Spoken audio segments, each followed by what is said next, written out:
सुप्रभात। जय श्री कृष्ण। देहधारी अर्थात हम सब जीवों के द्वारा कर्मों का पूर्ण रूप से त्याग कर दिया जाए, यह संभव ही नहीं है। हमारी देह के अनुसार जो भी नियत कर्म है, जो निर्दिष्ट कर्म है, वे करने ही पड़ेंगे, किंतु कर्म के फल का त्याग करते हुए आसक्ति से रहित होकर केवल कर्तव्य मानकर यदि कर्मों को किया जाए तो उसे त्याग कहा जाता है।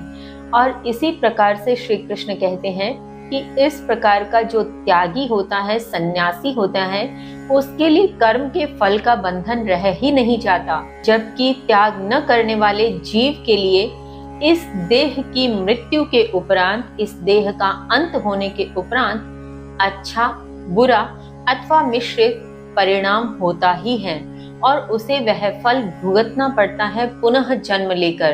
किंतु जो सन्यासी है, जो इस देह के रहते हुए कर्म के फल और आसक्ति का त्याग कर कर्तव्य मानते हुए कर्म को करता चला जाता है, ऐसे सन्यासी के लिए मृत्यु के पश्चात किसी प्रकार का बंधन नहीं रह जाता। इसके आगे श्री कृष्ण क्या समझाते हैं, आइए जाने। श्लोक संख्या 13। पंच इतानि महाबाहो कारणानि निबोध में, सांख्य कृतान्ते प्रोक्तानि सिद्धये सर्वकर्मणम्, सिद्धये सर्वकर्मणम्। श्री कृष्ण कहते हैं, हे महाबाहु, समस्त कर्मों की सिद्धि के लिए कर्मों का अंत करने वाले वेदांत में कहे गए ये 5 कारण भली भांति मुझसे जानो।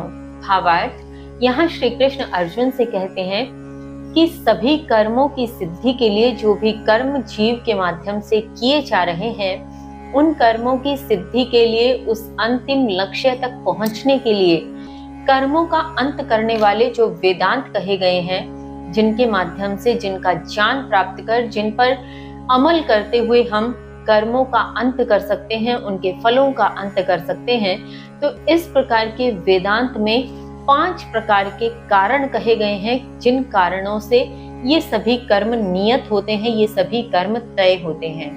वे 5 कारण तुम मुझसे भली भांति सुनो। इस विषय में आगे श्री कृष्ण कहते हैं, श्लोक संख्या 14।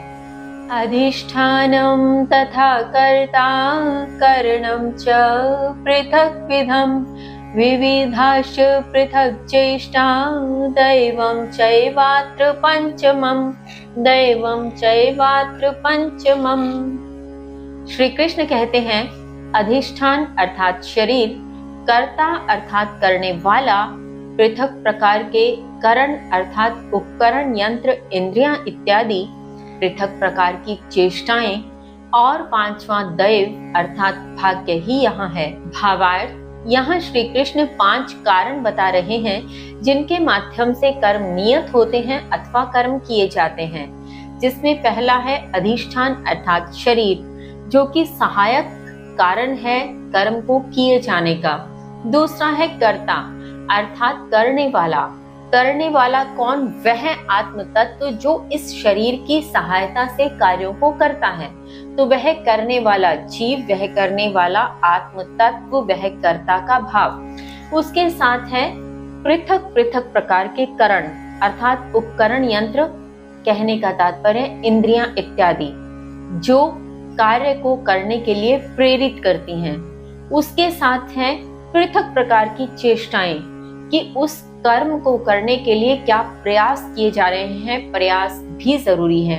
ऐसा नहीं कि बिना प्रयास के कोई कर्म हो जाता है। जैसे अब हमारे पास शरीर है कर्म करने के लिए, कर्ता का भाव अर्थात वह आत्म तत्व भी है, इंद्रियां भी प्रेरित तो कर रही हैं कि यह कर्म कर लिया जाए, किंतु यदि हम प्रयास ही नहीं करेंगे तो वह कर्म कैसे संभव होगा। तो विभिन्न प्रकार की चेष्टाएं अथवा प्रयास भी शामिल होते हैं। और 5वां होता है दैव अर्थात भाग्य। इस प्रकार से ये 5 कारण हैं जिनके माध्यम से कर्म तय होते हैं। अब इसके आगे श्री कृष्ण विस्तार से कैसे बताते हैं, जानेंगे कल। तब तक के लिए जय श्री कृष्ण।